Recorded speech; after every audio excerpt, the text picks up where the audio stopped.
അപ്പോഴും യാദവിൻ്റെ മനസ്സാകെ അസ്വസ്ഥമായിരുന്നു. വേദനിപ്പിക്കുന്ന പല ഓർമ്മകളും മനസ്സിലേക്ക് കടന്നു വന്നു. അവനൊന്നുകൂടെ അമ്മയോട് ചേർന്ന് കിടന്നു. പതിയെ ഒരു കൈകൊണ്ട് അവളെ തന്നോട് ചേർത്ത് പിടിച്ച് അവൻ വീണ്ടും കണ്ണുകൾ അടച്ചു കിടന്നു. പിന്നെ വെളുപ്പിന് 5 മണിക്കാണ് യാദവ് കണ്ണു തുറന്നത്. തൻ്റെ അടുത്ത് ശാന്തമായി കിടക്കുന്ന ആമിയെ കണ്ടതും അവൻ്റെ മനസ്സൊന്ന് തണുത്തു. കുറച്ചു നേരം അവളെ തന്നെ നോക്കി നിന്നതും തൻ്റെ മനസ്സിൽ അവളോട് തോന്നുന്ന വികാരം എന്താണെന്ന് അവൻ മനസ്സിലാകുന്നുണ്ടായിരുന്നില്ല. പിന്നെ വേഗം ബാത്റൂമിൽ പോയി ഒന്ന് ഫ്രഷായി പുറത്തേക്ക് വന്ന് വസ്ത്രം മാറി തൻ്റെ ബാഗും എടുത്ത് അവൻ പുറത്തേക്ക് പോയി. പോകുന്നതിന് മുൻപ് ആമിയെ ഒന്ന് നോക്കാനും അവൻ മറന്നില്ല. വേഗം തൻ്റെ ബാഗുമായി വീടിന് പുറത്തേക്ക് പോയി. ഇന്നാണ് തിങ്കളാഴ്ച. ആമി രാവിലെ എഴുന്നേറ്റ് കുളിച്ച് ഫ്രഷായി. ഇന്ന് മുതൽ അവൾ സ്കൂളിലേക്ക് ജോലിക്ക് പോയി തുടങ്ങുവാണ്. രാവിലെ അമ്പലത്തിൽ ഒന്ന് പോകണമെന്നുണ്ടായിരുന്നു. അതുകൊണ്ട് ലച്ചുവിനെയും കൂട്ടി ഒന്ന് അമ്പലത്തിൽ പോയി. സേവിയറാണ് കൊണ്ടുപോയത്. ഇപ്പോൾ സേവിയറിന് കാളിയാർ മഠത്തിലാണ് ഡ്യൂട്ടി. ആമി എവിടെയുണ്ടോ അവിടെ സേവിയർ ഉണ്ടാകും. കൈകൾ കൂപ്പി ആ ഭഗവാന് മുൻപിൽ നിൽക്കുമ്പോൾ തനിക്ക് മുൻപോട്ടുള്ള ജീവിക്കാനുള്ള ഊർജം തൻ്റെ കുഞ്ഞും കാളിയാർ മഠവുമാണെന്ന് തിരിച്ചറിയുകയായിരുന്നു അവൾ. തനിക്ക് മുൻപിലേക്കൊരു ജീവിതം വെച്ച് നീട്ടിയ കാളിയാർ മഠത്തിനു വേണ്ടി പ്രാർത്ഥിക്കാനും അവൾ മറന്നില്ല. ലച്ചുവിനുണ്ടായിരുന്നു ഭഗവാനോട് പ്രാർത്ഥിക്കാൻ.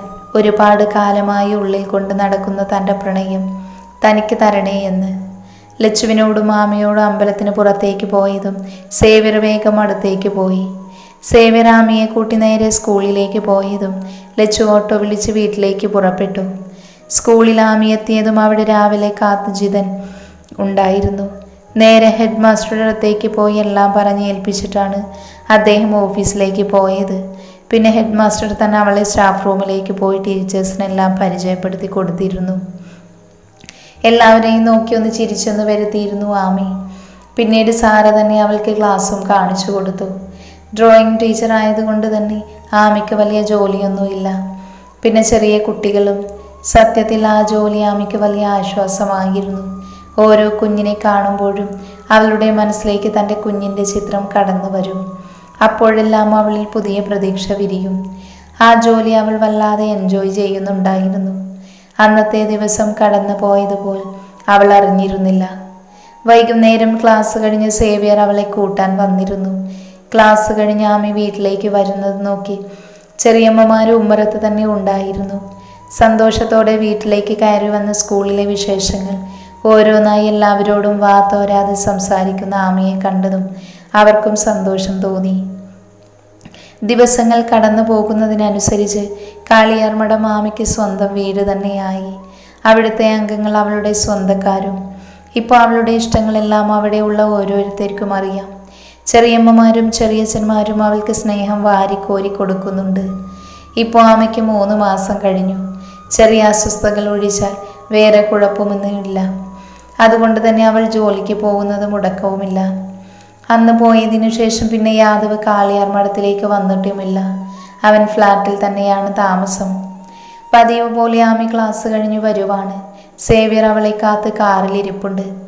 ആമി ഡോറ് തുറന്ന് കാറിലേക്ക് കയറിയതും പെട്ടെന്നൊരു ബുള്ളറ്റ് വന്ന് കാറിൻ്റെ സൈഡ് മിററിൽ വന്ന് പതിച്ചിരുന്നു. പെട്ടെന്നുണ്ടായ ആ വലിയ ശബ്ദത്തിൽ തൻ്റെ ചെവി രണ്ടും കൈകൾ കൊണ്ട് മൂടിക്കൊണ്ട് അവൾ നിലത്തേക്കിരുന്നു. ഭയം കൊണ്ട് ആമിയുടെ ശരീരം വിറയ്ക്കാൻ തുടങ്ങി. പെട്ടെന്ന് തൻ്റെ കയ്യിലുള്ള ഗൺ പുറത്തേക്കെടുത്തുകൊണ്ട് സേവ്യർ പുറത്തേക്കിറങ്ങി. അവളുടെ അടുത്തേക്ക് വന്ന് അവളെ ചേർത്ത് പിടിക്കുന്നതിന് മുൻപ് ആമയ്ക്ക് നേരെ ഉന്നം വെച്ച് വന്ന 2ാമത്തെ ബുള്ളറ്റ് സേവ്യറിൻ്റെ വലത്തെ കൈയിലേക്ക് വന്ന് പതിച്ചിരുന്നു. ഒരു വേള തനിക്ക് നേരെ ഉന്നം വെച്ച് വന്ന ആ ബുള്ളറ്റ് സേവ്യർ തൻ്റെ കയ്യിലേക്ക് ഏറ്റുവാങ്ങിയതും ആമിയാകെ ഭയന്നു പോയിരുന്നു. പെട്ടെന്ന് അവൻ്റെ കയ്യിൽ നിന്ന് നിലത്തേക്ക് പതിച്ച രക്തത്തുള്ളികൾ കണ്ടതും ബോധം നഷ്ടപ്പെട്ടവൾ നിലത്തേക്ക് പതിച്ചു. എന്നാൽ ബുള്ളറ്റ് പതിച്ച തൻ്റെ വലത്തെ കൈയിലേക്കും നിലത്ത് ബോധം മറഞ്ഞു കിടക്കുന്ന ആമിയിലേക്കും സേവ്യർ ഒന്ന് നോക്കി. പിന്നെ വേഗം ആമയെ എങ്ങനെയോ എടുക്കാൻ ശ്രമിച്ചു. എങ്കിലും പ്രതീക്ഷിക്കാതെ അവൻ്റെ തലയിൽ കൊണ്ടടിയുടെ ആഘാതത്തിൽ അവൻ നിലം പതിച്ചിരുന്നു. അതുവരെ സേവ്യറിന് പുറകിൽ നിന്ന് അയാൾ മുൻപോട്ട് വന്ന് അതിലൂടെ കഴുത്തിലൂടെയും രക്തം വാർന്നൊഴുകുന്ന സേവ്യറിനെ ഒന്ന് നോക്കി. പിന്നെ അവൻ്റെ കഴുത്തിൽ കാലു വെച്ചുകൊണ്ട് പുച്ഛത്തിൽ പറഞ്ഞു, കാളിയാർ മഠത്തിൽ യാദവജ്ഞയുടെ വാലാട്ടിപ്പട്ടി അവൻ്റെ പെണ്ണിനെ രാജേന്ദ്രൻ ഗൗഡയ്ക്ക് വേണ്ടി കൊണ്ടുപോയി എന്ന് ചെന്ന് പറഞ്ഞേക്ക്. ഒന്നുകൂടെ സേവ്യറിനെ നോക്കി ഒന്ന് പുച്ഛിച്ചുകൊണ്ട് അയാൾ ആമിയെ തൂക്കിയെടുത്ത് തൻ്റെ കാറിലേക്ക് കിടത്തി. പിന്നെ നിമിഷ നേരം കൊണ്ട് ആ കാറ് അവിടം വിട്ട് പോയി കഴിഞ്ഞിരുന്നു. ബോധം മറയുന്നതിന് മുൻപ് അയാൾ പറഞ്ഞ വാക്കുകൾ മാത്രം സേവ്യറിന്റെ കാതിൽ മുഴങ്ങിക്കൊണ്ടിരുന്നു. ആരൊക്കെയോ അവനെ വാരിയെടുത്ത് ഹോസ്പിറ്റൽ കൊണ്ടുപോകുന്നത് അറിയുന്നുണ്ടായിരുന്നുവെങ്കിലും അവൻ്റെ മനസ്സ് നിറയെ ആമിയെ രക്ഷിക്കാൻ കഴിയാത്തതിൻ്റെ കുറ്റബോധം മാത്രമായിരുന്നു. എന്നാൽ ഈ സമയം ആമിയെ വഹിച്ചുകൊണ്ട് ആ കാറ് മുൻപോട്ട് സഞ്ചരിച്ചുകൊണ്ടിരുന്നു. ആമിയെ എടുത്തുകൊണ്ടുപോയല്ലാതെ കൂടെ വേറെ 2 പേരും ഉണ്ടായിരുന്നു ആ കാറിൽ. 2 പേരും മുൻപിലും ഒരാൾ അമ്മയോടൊപ്പം പുറകിലുമായിരുന്നു ഇരുന്നത്. പ്രതീക്ഷിക്കാതെ തങ്ങളുടെ മുൻപിൽ ഒരു കാറ് തടസ്സമായി വന്നു നിന്നതും ഡ്രൈവർ വേഗം കാറ് ബ്രേക്കിട്ട് നിർത്തി. അതുവരെ ആമിയെ തന്നെ നോക്കി നിന്ന അയാൾ തൻ്റെ പ്രവൃത്തിക്ക് തടസ്സം വന്നതും ഡ്രൈവറിനെ നോക്കിക്കൊണ്ട് ചോദിച്ചു, ഏതവനാടാ അത്? അറിയില്ല, ആരാണെന്ന് നോക്കിയിട്ട് വരാം എന്ന് പറഞ്ഞുകൊണ്ട് അവരിൽ ഒരാൾ കോ ഡ്രൈവിംഗ് സീറ്റിൽ തുറന്ന് പുറത്തേക്ക് ഇറങ്ങിയതും നിമിഷ നേരം കൊണ്ടൊരു ബുള്ളറ്റ് ശബ്ദത്തോടെ അയാൾ നിലത്തേക്ക് വീണിരുന്നു. അയാളുടെ നെറ്റിയിൽ നിന്ന് താഴേക്ക് ഒലിച്ചിരുന്ന രക്തത്തുള്ളികൾ കണ്ടതും ഡ്രൈവിംഗ് സീറ്റിലിരുന്ന ആൾ ആകെ ഭയന്ന് വിറയ്ക്കാൻ തുടങ്ങി. ഇറങ്ങി നോക്ക് എന്ന് പുറകിലിരിക്കുന്ന ആൾ പറഞ്ഞതും ഒന്ന് ഞെട്ടിക്കൊണ്ട് അയാൾ ഡോറ് തുറന്ന് പുറത്തേക്ക് ഇറങ്ങി.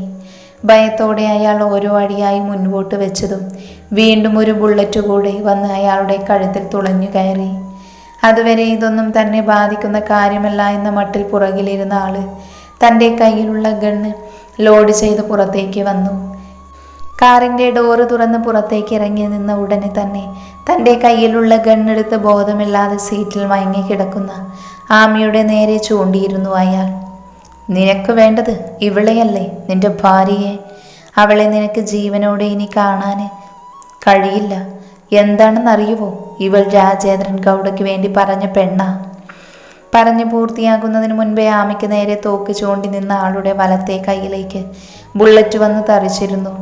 വലത്തെ കൈയിൽ തുളച്ചു കയറിയ ബുള്ളറ്റിന്റെ അസഹനീയമായ വേദനയിൽ അവൻ്റെ കയ്യിൽ നിന്ന് ബുള്ളറ്റ് താഴേക്ക് വീണിരുന്നു.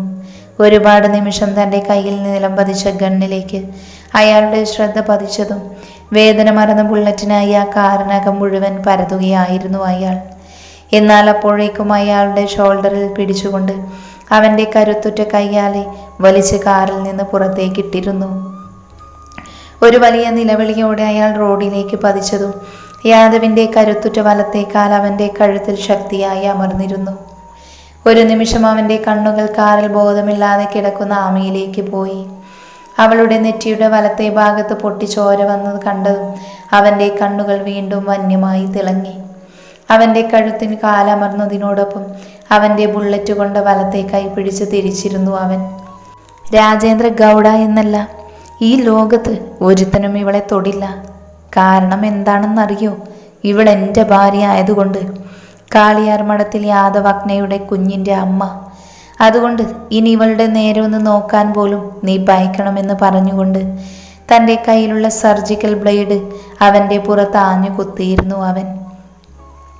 അയാളുടെ നിലവിളി അവിടെ ഉയർന്നതും തൻ്റെ കൈകൊണ്ട് അവൻ്റെ വാ മൂടിക്കൊണ്ട് വീണ്ടും നിർത്താതെ അവൻ്റെ ശരീരത്തിൽ ആ സർജിക്കൽ ബ്ലേഡ് തുളച്ചു കയറി ഇറങ്ങിക്കൊണ്ടിരുന്നു.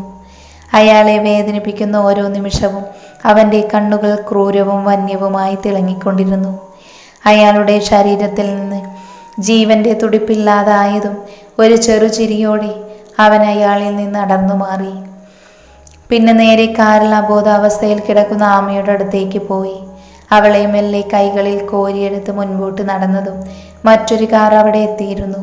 അതിൽ നിന്നും പുറത്തേക്ക് ഇറങ്ങിയ കറുപ്പ് വസ്ത്രം ധരിച്ചവൻ അവനെ കണ്ടതും വേഗം മുൻപോട്ട് വന്നു. ക്ലിയർ?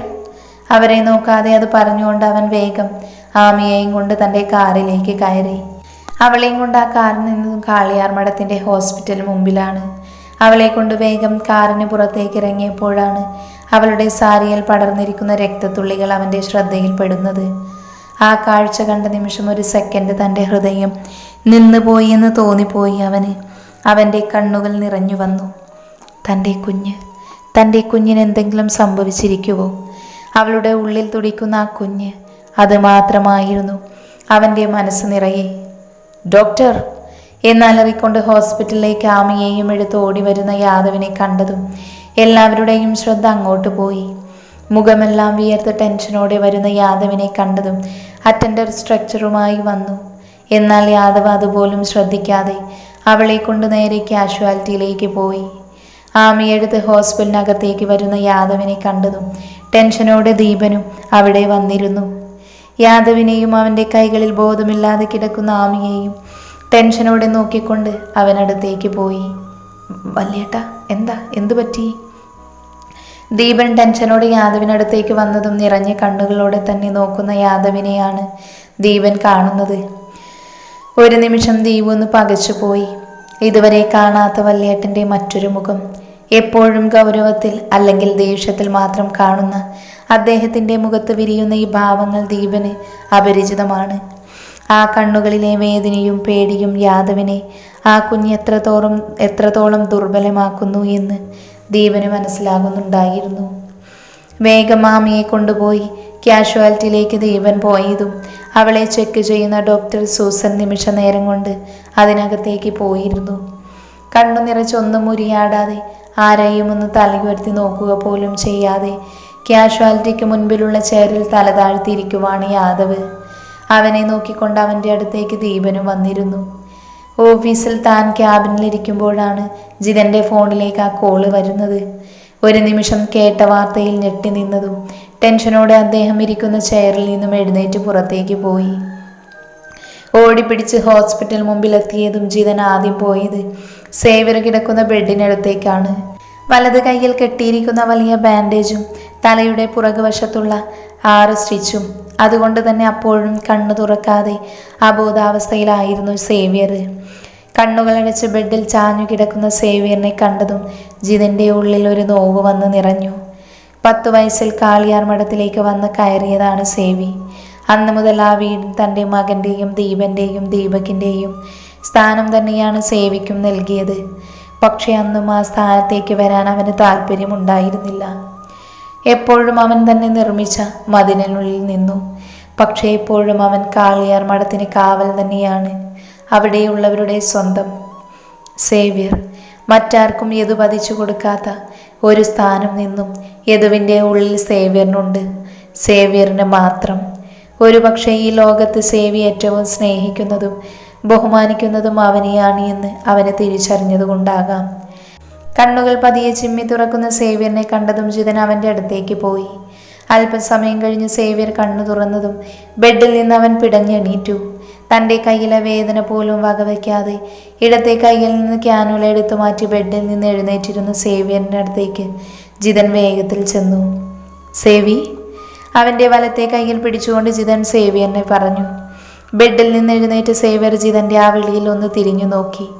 ഒപ്പം അദ്ദേഹം പിടിച്ചിരിക്കുന്ന തൻ്റെ കയ്യിലേക്കും. സേവി, ആമിമോളെ കൊണ്ടുവരാൻ ഇത് പോയിട്ടുണ്ട്. അവൻ്റെ പെണ്ണിനെ രക്ഷിക്കാൻ അവനറിയാം. ഇപ്പം നിനക്ക് വേണ്ടത് റെസ്റ്റാണ്.